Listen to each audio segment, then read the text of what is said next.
Hey everybody, it's me, Berwick Mahdi, author of Mind-Blowing Intercourse. I'm so excited about this journey and the fact that you are taking this journey with me. And I want to keep pumping it up. I want to keep pumping up, keep sharing things with you that hopefully will help you on your journey, on your mind-blowing journey to having intercourse. Because ladies, this is what I know. You need to have more intercourse. I know you've had sexual intercourse, but you haven't had mind-blowing intercourse. And I know that's what you're really looking for. You're looking for something that's going to touch you beyond your body. I know you want your body to be touched, and you've had your body to be touched. But there are places on you that you want to have touched that have nothing to do with sex, but has everything to do with your salvation. Yes, your salvation. It is your responsibility to save your soul. And what exactly are you saving your soul from? You're saving your soul from pain and suffering. You're saving your soul from pain and suffering. And I know that your soul is tired of you suffering and being in pain. And it wants to be in pleasure because soul, the nature of soul, is pleasure. So we've been doing things that have been completely out of sorts with our own nature. And so this book is designed to get us back in harmony with our nature. Our nature is so intelligent. We are so filled with so much intelligence. All we have to do is listen. All we need is the world to just leave us alone for a minute. Stop trying to tell us who we're supposed to be or shouldn't be, and allow us to feel what it feels like to be ourselves. Think about it when you were a little girl. Go back into your mind when you were just a little girl and the first time you looked at yourself in the mirror. You maybe had your little Sunday dress on, or you got dressed up for the first day of school and you stood in the mirror and you liked what you saw. You looked at yourself, you looked at your little outfit, your little shoes, and you know how kids walk when they proud of themselves. They walk and like, oh, I know I look good. I know I look good. And you looked at yourself and you really liked what you saw. And then not too long later, people started comparing you to other people and start telling you how you should look. And then you start reading magazines that told you that this is what it looks like to be a sexy woman. And you started seeing yourself as not sexy, as not attractive. And then you embody that. So you look at yourself in the mirror and you see the thoughts that's in your mind. Because the reality is we don't actually see what we see. We see what we think we see. Let me repeat that to you again. We don't actually see what we see. We see what we think we see. In other words, we see our own thoughts. Our own thoughts of ourselves are what we see when we look into the mirror. We don't really see ourselves. We see our thoughts of ourselves.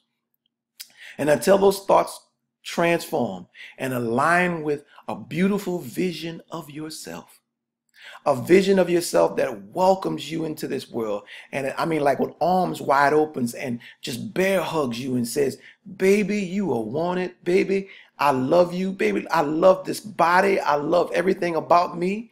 When you embrace that, when you really embrace that, life is going to get easy. Now, check this out.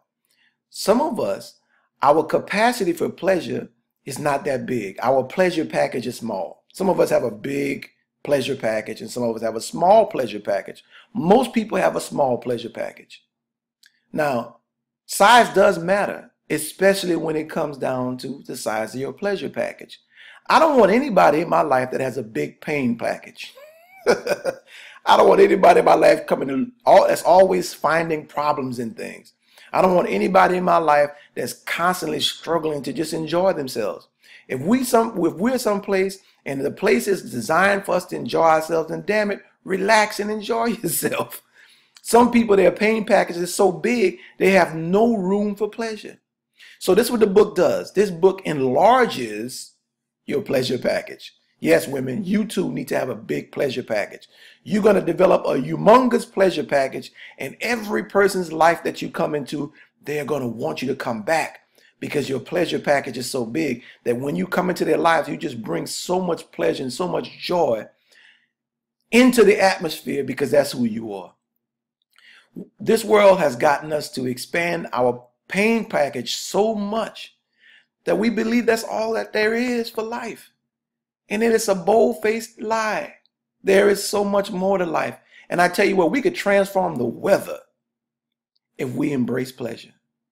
We could transform the weather if we embrace pleasure. That's right, the weather inside ourselves and the weather outside of ourselves, because The world is only a reflection or a mirror of the world inside of us. The world looks so chaotic right now because it's so chaotic inside of ourselves. We're so at war with ourselves.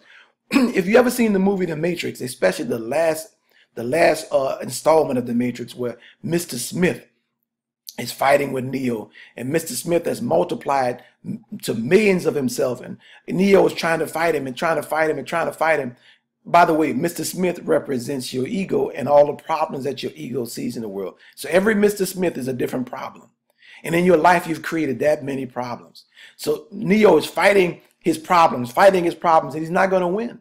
He's not going to win till he realizes something. He realizes that all of our problems have a start. And he says to himself, everything that has a beginning has an ending. And everything, all of his problems begin with him. It began with him not embracing his life fully from the very beginning. That's why it was Mr. Anderson and Neo. Neo representing the new man or the original man. So we have to embrace our original self. And when we embrace our original self, we embrace that everything came from us. What happens? We surrender. We surrender to the fact that we don't have to fight anymore. We can be 100% on our own side, and the sun comes out. Everything starts to shine again in our lives. That is what mind-blowing intercourse will do for you. I can't wait till you read it. I can't wait till you dive into it, because you're going to be calling me up. You're going to be emailing me. You're going to be texting me. You're going to be Facebooking me. You're going to be Twittering me. You're going to be all those things, man. You'll be like, man, how can we get you to come down in person and go deeper into this conversation? And boy, I can't wait to have mind-blowing intercourse with you. My name is Berwick Mahdi. I am the author of Mind-Blowing Intercourse. That's right. And you can't wait to have it. I know it. Peace.